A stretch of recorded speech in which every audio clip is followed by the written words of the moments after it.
Welcome to an April Thornley TMD update. Sorry there wasn't one in March. March is a very busy period for me at work with new car registration, so I haven't had a chance to do a video, but there has been some updates since the last video in February, so we'll take you through those and see what you think.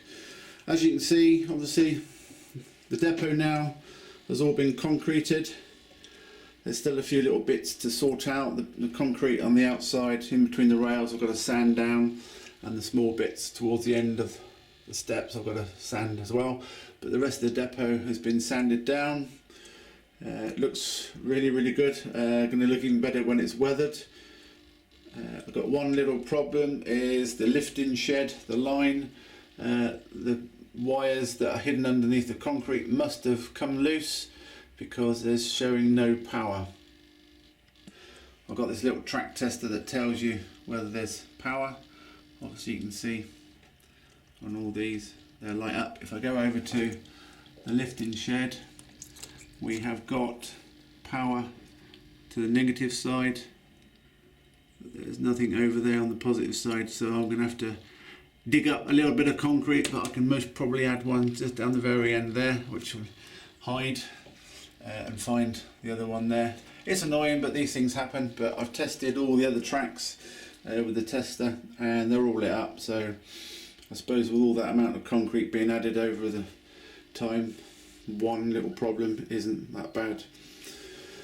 There's a cardboard cutout of the depot, what it's going to be like. Originally we were going to have it like Eastfield, with a side elevation, but as you can see, this is one massive great big shed, and with the height I think we're going to most probably settle for that and have a small ridge. Obviously this is only card, it's pretty flimsy, but it gives people an idea of what the size of the shed's going to be. There's the lifting shed access. I've just put a door just to show you what that would be like. There's going to be storage space over there, some offices. Obviously that's going to be the lifting shed area, and we're going to have roof trestles that go all the way across. And the reason we've done the height is because I want these doors to raise up and down, and they're going to be done by servos. And obviously you can see if I pull that up, not sure whether that's going to work. So it's probably no, not going to be able to grab hold of that, but it rises up. There we go. So, and hopefully by the time the depot door is risen, it's encased behind. And what we're going to do is we're going to create an area behind that you can't see there, put a false wall in or something, and have servos running to open and close all 8 doors, which I think is going to look pretty smart when done. Don't see a lot of that happening on model layouts, so that's going to be a focus point. Still yet to ballast in here, but we've added concrete in between the rails, so that's got to be sanded, and then in between all the rail parts as well, got to have the concrete walkway which is going all the way across. Over in front where the shunter is in the depot lifting area, that's all going to be concreted as well. If we turn around and go down to the yard, you can see the backboard's all been painted blue. Still undecided what to do there, but I like the idea of 1930s warehouses all the way down, just to give it some back scene. I don't know whether just a blue scene is going to make it look any good. We had trouble, obviously we've got the OC32 all connected up. My DigiKite is running on the system. We've powered up every single point now, and we came to a problem on the lifting shed, not the lifting shed, sorry, the service shed area and the oil terminal. And for love nor money, we could not find what the problem was, and we had problem with the head shunt as well. There were no wires connected, but there was still power, which, well, I was scratching my head, so I don't know what James was thinking. But eventually I made the decision to lift up the oil terminal track line. Thankfully the concrete area inside the lift in the service shed was fine. It was just that piece of track from there to there, so that's been renewed. I've taken that point off and I've renewed that point, and I've also relayed the head shunt line, and that's now all working. really well. So just put a few tanks and stuff there just to see what it would look like. There's the yard. I think I've got one problem down there, that the feedback module is not reading, so that's most probably a loose wire again, but we'll sort that out. But 99% there now. We've got to wire up some power to a few of these points, because at the moment there's now no power feeds to them, so the locos stall.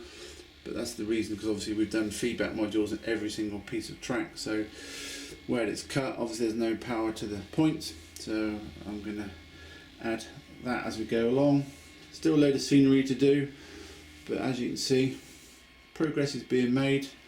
And what I'm starting to do now is obviously create the fiddle yard that goes round down over there. I've cleared up all my mess. I've just put in the corner piece there. That was all glued together last night, so I've still left that. That's hopefully going to be a lift out section, because obviously underneath is the freight avoiding line that goes round there. I don't know whether you can see it or not in the darkness there, but underneath track will go round there and continue over across there. Eventually, look at the mess. Oh dear, sorry, can't be helped. Installed my shelves. That's got all my weathering equipment and glue and stuff over there, so that's come down from the office. And we've also bought a nameplate. It's a replica from 47306, the Sapper.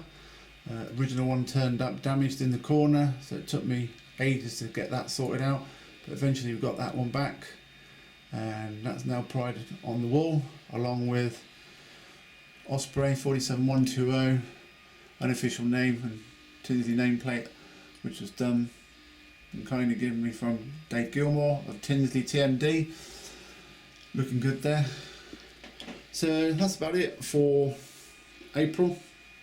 There's still plenty to do, but as you can see, we're getting there. The trains are all powered up, and I just do a small running session at the end, in and out of the depot from one of the locos, just to show you. Any questions, queries, comments, always welcome. Love to know what you think of Thornley TMD. Sometimes you think you're not getting anywhere, but obviously you come home from work and you've only got an hour and a half, and the occasional day off. But it isn't a race, and I'm really looking forward to that depot becoming a reality and being built. So as I mentioned, at the moment all that is 2mm card to create a template just to see what it's like. I have created a template with all the doors and frames. I've taken that down to James at DCC Train Automation. I think he's going to hopefully get that sorted and measured up on his software and laser cut that, and we'll test that to see what that looks like. That's most probably about it. I say there's the digicase, or there's the train system. That's a locomotive, so I don't need my Gauge Master Prodigy anymore, so that will be going up for sale very soon. Mantle Road seems to have taken a little bit of a sideline, and that's now in the floor down underneath the desk. Most probably stay there for a while. It may get sold, I don't know yet, but I do like it for photography, and I'm sure hopefully I'll find somewhere. But there's a new loco on there, 47371, which was a recent purchase. There's a couple of latest locos. I did purchase a class 68, really as a collector's item. Don't know whether it'll actually go on Thornley, but it's DCC chipped, so I'm sure we'll have to run it. So that's about it. Thanks for watching, and I'll leave you with a 56 coming in and out the depot, and speak to you soon. Bye bye.